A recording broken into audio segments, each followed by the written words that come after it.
प्रेम से बोलिए गुरु भगवान की जय। देवियों एवं सज्जनों, फिर मैं आपके सामने उस परम ज्ञान के साथ अगले भाग में उपस्थित हूँ। तो राम नाम के लूट है, लूट सके सो लूट, अंत काल पछताएगा, जो तन जइहन छूट। राम नाम की लूट है, जितना लूट सकते हैं उतना लूट लीजिए, नहीं तो अंत में फिर पछताना पड़ेगा। कब? जब ये शरीर छूट जाएगा तब। और दूसरा कोई उपाय भी नहीं। इसलिए एक घड़ी आधो घड़ी, आधे में पुनियाद, तुलसी संगत साधु के, हरय क्रोध अपराध। महापुरुषों ने बताया एक घड़ी, नहीं समय मिलता है तो एक घड़ी, नहीं एक घड़ी तो आधा घड़ी, नहीं आधा घड़ी तो उसका भी आधा, पुनियाद। उतना भी समय निकाल के आप उस प्रभु का भजन, चिंतन और स्मरण कीजिए। ऐसे उठते बैठते, खाते पीते, चलते फिरते, सोते जागते, नौकरी बिजनेस व्यापार करते, पढ़ाई लिखाई, खेती गृहस्थी, कुछ भी करते हुए हर समय प्रभु में आपका मन लगा रहना चाहिए, प्रभु का स्मरण चलता रहना चाहिए। तो इससे अच्छा समय आपके लिए कुछ भी नहीं है जीवन में। लेकिन माया का चाल ऐसा है कि आप सब कुछ सोचते हैं, सारे चीज का चिंतन करते हैं, सब कुछ का विचार करते हैं, लेकिन ईश्वर का चिंतन ही मन में नहीं आता है। जब कोई आफत आता है तब लोगों को भगवान याद पड़ते हैं, उससे पहले किसी को भगवान याद नहीं पड़ता है। सुख में है तो सब लोग उसी आनंद में फंसे होंगे। इसीलिए महापुरुषों ने बताया, दुख में सुमिरन सब करे, सुख में करे न कोई, जो सुख में सुमिरन करे, तो दुख काहे को होए। तो दुख में सभी लोग सुमिरन करते हैं। कोई आफत आ गया, कोई बीमारी पकड़ लिया, कोई उपद्रव हो गया, कोई आफत अचानक आ गया, तो उस समय लोग हे भगवान हे भगवान हे भगवान करने लगते हैं। लेकिन वो आफत समाप्त तो फिर भगवान भी समाप्त। भगवान को उतनी देर यूज करते हैं जितना देर आपको जरूरत है, उसके बाद सब भूल जाते हैं। तो भगवान को यहाँ कोई नहीं चाह रहा है, भगवान से चाह रहे हैं। यदि भगवान को चाहने लगी माता मीरा की तरह, माता शिवरी की तरह, वाल्मीकि की तरह, राधा की तरह, गोपियों की तरह, तुलसीदास की तरह, रैदास की तरह, अनेक महापुरुषों, बहुत से महापुरुष, उन लोगों ने भगवान को चाहा, भगवान से नहीं चाहा। तो भगवान को चाहा तो भगवान भी उनको चाह लिए। और हम लोग साधारण मनुष्य भगवान से चाहते हैं, भगवान को नहीं चाह रहे। यही दुख के कारण है। यह विचार मन से मिट जाए तो सब समाप्त हो जाएगा। और इस सब संसार में श्वासों का खेला है। जितना श्वास मिला है उतना ही श्वास आप खींच सकते हैं, उससे ज्यादा एक भी श्वास नहीं खींच सकते हैं, चाहे आप कोई रहे। जब श्वास की धागा टूट जाएगा, आपकी सारे कार्यकलाप बेकार पड़ जाएंगे, आपका कोई मूल्य नहीं रहेगा। इसलिए सांस के महत्व को समझिए और ईश्वर की भजन चिंतन को समझिए। महाराष्ट्र में एक संत थे, एकनाथ जी। उनके पास बहुत से भक्त लोग जाते थे। एक दिन एक भक्त उनके पास गया, तो भक्त ने प्रश्न कर दिया कि महाराज, आप जितना ऊपर से अच्छा लग रहे हैं उतना भीतर से अच्छे है कि नहीं, इसका जवाब हमको दीजिए। ऊपर से तो आप बहुत अच्छे लग रहे हैं, लेकिन भीतर में तो आपको भी क्या है ये तो हम लोग नहीं जानते हैं। इसलिए आप हमको ये स्पष्ट बात बताइए कि आपके अंदर भी वही विकार भरा हुआ है या फिर क्या है। तो एकनाथ जी कहें कि ठीक है, हम तुम्हारे प्रश्न का जवाब बताते हैं, लेकिन कल हमने तुम्हारा हाथ देखा था, हाथ के लकीर, उसमें हमको लगा कि तुम्हारा मृत्यु 7वां दिन हो जाएगा, तुम 7वां दिन मर जाओगे। हम इसलिए यह प्रश्न पहले बताएं कि कहीं हम अपना जवाब बताने लगे तो कहीं इस बात को हम भूल न जाए, इसलिए हम पहले सोचे थे तुम्हारा जो हमने कल भविष्य देखा वो हम तुमको पहले बता दें, फिर मैं अपना जो तुम प्रश्न पूछा है उसका जवाब हम दे रहे हैं। तो जो ही वह मनुष्य सुना जो 7वां दिन हमारी मृत्यु होगी, उसका हाथ पांव सब थरथराने लगा, उसके सर चकराने लगे, वो बेचैनी आलम में आ गया और वहां से बाहर उठ के गया और गिर गया, बेहोश हो गया। उसको भय सताने लगा।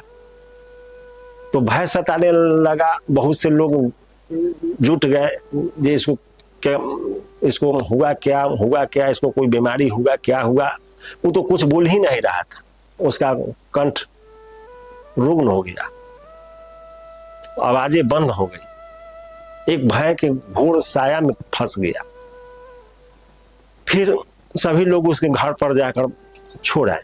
तो घर पर गया तो घर पर वह बताया कि 7वां दिन हमारा मृत्यु होने वाला है। उसके सारे परिवार के लोग रोने चिल्लाने लगे, चारों तरफ हाहाकार मच गया। सारे सखा संबंधित आ गए, 7वां दिन मर जाएगा, 7वां। उसका स्थिति मरणासन होने लगा, उसके हाथ पांव सुन्न होने लगे, उसके नजरें ऊपर की ओर होने लगे, उसका कंठ सूख रहा है, जीभ ऐठाने लगा। सारे सीन उसके साथ एक मृत्यु के समान होने लगे। तो चारों तरफ यह बात फैल गई। यह बात संत एकनाथ जी तक पहुंचा। तो एकनाथ जी आए तो पूछे जी तुमको हुआ क्या?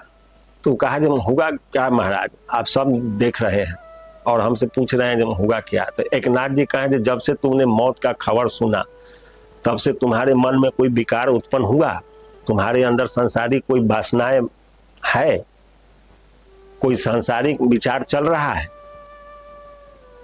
तो वह कहा कि हमको कुछ नजर नहीं आ रहा है सिवाय मौत के, हम बिल्कुल शून्य में हो चुके हैं। तो एकनाथ जी कहें यही जो तुम हमसे प्रश्न पूछा था वही इसका जवाब है। तुम्हारा मृत्यु नहीं होने वाला है। यह तुम जो हमसे प्रश्न पूछा था उसका जवाब हम तुमको बताए। जब मौत नजर आता है तो मनुष्य का सब कुछ खाली हो जाता है, उसको कुछ नजर नहीं आता है। सारे धन संपत्ति, उसके जितने सखा संबंधी सब समाप्त नजर आते हैं, शून्य में चला जाता है।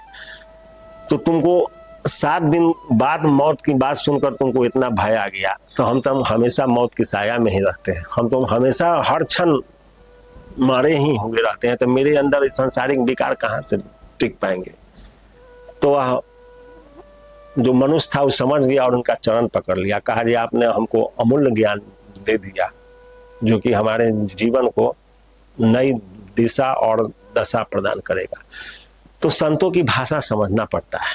संत बहुत प्रकार से लोगों को उपदेश देके गए और भगवान संत के ही माध्यम से आपको कोई जानकारी देते हैं।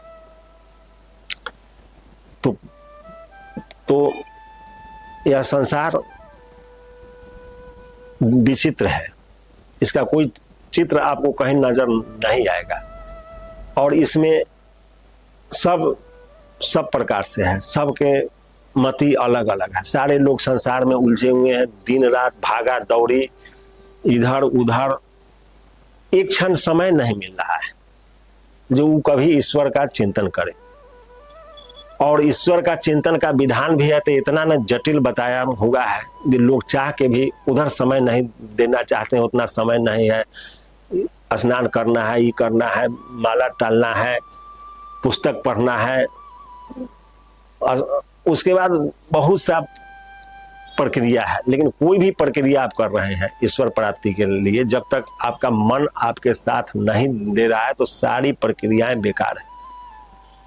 इसलिए महापुरुष ने बताया जे माला तो कर में फिरे, जीभ फिरे मुख माय, मनमा तो चहु दिशि फिरे, ये तो सुमिरन नहीं। इस सुमिरन का तरीका नहीं है जैसे हम लोग आज इस संसार में देख रहे हैं।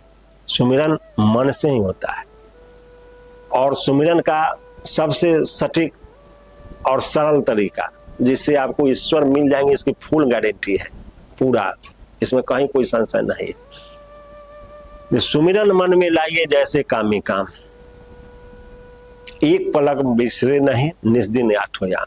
वह प्रेमी प्रेमिका के तरह यदि उस ईश्वर से आप संबंध जोड़ते हैं तो उसमें कोई नियम नहीं है। जैसे कोई प्रेमी प्रेमिका के बीच में कोई नियम नहीं होता है और प्रेम चरम पर होता है। एक दूसरे के प्राप्त करने की ही लालसा रहता है, दूसरा कोई नहीं होता है। मैं ही मैं हूं, तू ही तू है, दूसरा कोई नहीं। तो ये सबसे सरल और सटीक तरीका है। इसको कोई भी आदमी बहुत आसानी से प्राप्त कर सकता है इस मार्ग को। इसमें कोई नियम नहीं है, मन से चलना है। बिना पंथ का देश है, वहां जाने के लिए आपको कोई रास्ता नहीं है। वहां मन से ही दूरी तय होता है। आप शरीर से, पैर से, हवाई जहाज से, गाड़ी से नहीं जा सकते। इसीलिए एक गाना भी गाया, सजन रे झूठ मत बोलो, खुदा के पास जाना है।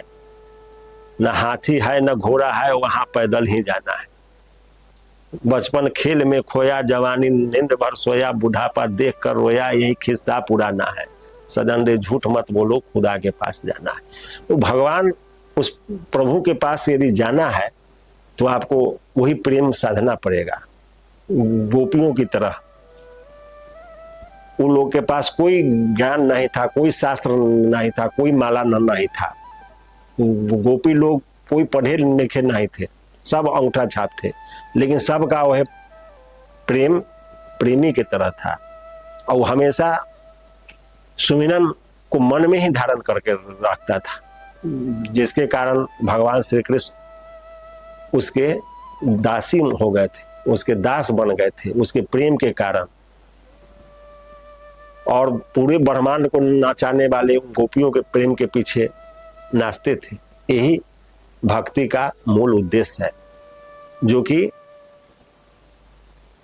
किसी संत महापुरुष के द्वारा प्राप्त ज्ञान जानकर और मनुष्य उस परमात्मा को प्राप्त कर लेता है। उस प्रभु को पाना है तो गुरु के ज्ञान को जानना अति आवश्यक, नहीं तो कभी संभव नहीं। आपके घर में सारे प्रकार के लाइट लगे हुए हैं, सब प्रकार के, लेकिन यदि उसमें विद्युत का प्रवाह नहीं है तो सब बेकार है, कोई काम का नहीं है। इसी तरह से महापुरुषों का, गुरुओं का ज्ञान वह विद्युत का प्रवाह है। उसके आ जाने से चारों ओर इजोड़ ही इजोड़ है। यही इस ज्ञान का उद्देश्य है। फिर अगले भाग में, तब तक जय गुरुदेव।